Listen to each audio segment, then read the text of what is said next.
Budget friendly ആയിട്ടുള്ള ഒരു നല്ല സ്മാർട്ട് വാച്ച് വിൽക്കുന്ന കമ്പനിയാണ് അമേസ്ഫിറ്റ്. ഇവരുടെ തന്നെ നല്ല സ്റ്റൈലിഷ് ആയിട്ടുള്ള ഒരു വാച്ചാണ് പോപ്പ് 3R. നമുക്ക് ഇനി അൺബോക്സിംഗിലേക്ക് കടക്കാം.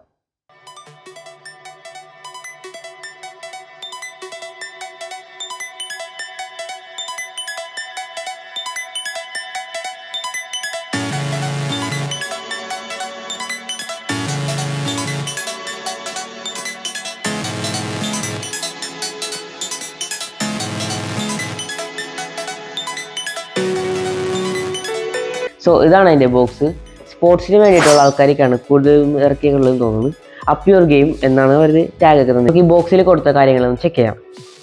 ക്ലാസിക് റൗണ്ട് മെറ്റാലിക് ഡിസൈൻ ആണ് തന്നിരിക്കുന്നത്. 1.43 HD AMOLED ഡിസ്പ്ലേ ആണ്. ബ്ലൂടൂത്ത് ഫോൺ കോൾസ് ഉണ്ട്. 24 hours ഹെഡ് റേറ്റും സ്ട്രെസ് ആൻഡ് മോണിറ്ററിംഗ് ആണ്. 100+ സ്പോർട്സ് മോഡ്സ് ഉണ്ടെന്ന് അവർ പറയുന്നത് നമുക്ക് ചെക്ക് ചെയ്തിട്ട് പറയാം. പിന്നെ ലോങ് ബാറ്ററി ലൈഫ് ആണ് കമ്പനി പറയുന്നത്. ഇതാണ് ഇത് വരുന്ന കേബിള്. ഇത് മാഗ്നറ്റിക്. ഇതാണ് ചാർജ് കുത്തുമ്പോൾ വരുന്നത്. 5 വോൾട്ടിൻ്റെ കുറഞ്ഞ വല്ല ചാർജർ ഉണ്ടെങ്കിൽ യൂസ് ചെയ്യുന്നതാണ്. പിന്നെ ഈ ഒരു സ്ഥലത്താണ് ചാർജ് പ്ലഗ് ചെയ്യേണ്ടത്.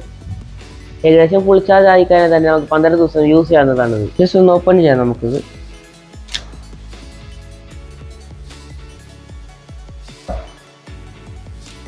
ഓൾറെഡി ഞാൻ പറഞ്ഞിരുന്നു ഇവിടെയാണ് ചാർജിങ് സ്പോട്ട് വരുന്നത്. പിന്നെ ഹാർട്ട് റേറ്റിൻ്റെ സെൻസർ ഈ ഭാഗത്തായിരുന്നു.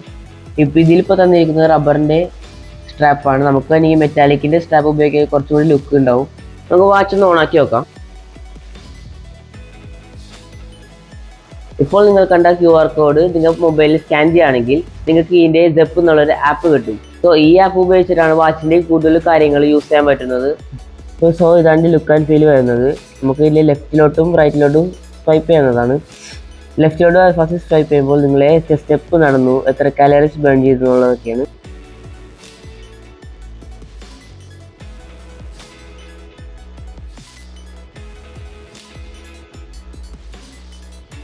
മുകളിൽ നിന്ന് താഴേക്ക് സ്വൈപ്പ് ചെയ്താൽ അതിൻ്റെ നോട്ടിഫിക്കേഷൻ്റെ ഇത് കാണാം. പിന്നെ സെറ്റിങ്സിൽ കയറിയിട്ട് മെനു സ്റ്റൈലൊക്കെ ആണെങ്കിൽ വാച്ചിൻ്റെ ഇതൊക്കെ മാറ്റാവുന്നതാണ് വാച്ചിൽ തന്നെ. താഴെ വരുന്ന ഈ ബട്ടൺ സ്പോർട്സിൻ്റെ എല്ലാ സാധനങ്ങളും സേവ് ചെയ്യാനുള്ളതാണ്. പിന്നെ ഇങ്ങനെയായിരിക്കും നിങ്ങളത് ഓണാക്കുമ്പോൾ വരുന്നത്. പിന്നെ നിങ്ങൾ ആക്ടിവിറ്റി ചെയ്യുമ്പോൾ അതിൻ്റെ എല്ലാം ഇവിടെ കാണുന്നതാണ്. മുകളിലെ ബട്ടൺ നിങ്ങൾക്ക് എല്ലാ മെനുവും ആക്സസ് ചെയ്യാനും അതുപോലെ തന്നെ എക്സിറ്റ് ചെയ്യാനും പറ്റുന്നതാണ്. മുകളിലെ ബട്ടൺസ് വരുന്ന കുറച്ച് ഫീച്ചേഴ്സാണ്. ഈ ബട്ടൺ ഒരു ബാക്ക് ബട്ടൺ പോലെ ആക്ട് ചെയ്യും. വാച്ച് ഓൺ ആക്കാനും നമുക്ക് ഈ ബട്ടൺ തന്നെ യൂസ് ചെയ്യാം. ഇതിൽ മൈക്കും സ്പീക്കറും വരുന്നത് കൊണ്ട് തന്നെ ഇതിൽ നമുക്ക് കോൾ അങ്ങോട്ട് സംസാരിക്കാനും എൻഡ് ചെയ്യാനും അക്സെപ്റ്റ് ചെയ്യാനും പറ്റുന്നതാണ്. നിങ്ങൾക്ക് ഇത് സംബന്ധിച്ച് വല്ല ഡൗട്ട് ഉണ്ടെങ്കിൽ താഴെ കമൻറ്റ് ചെയ്യാവുന്നതാണ്. It's for etiologic and I am signing of.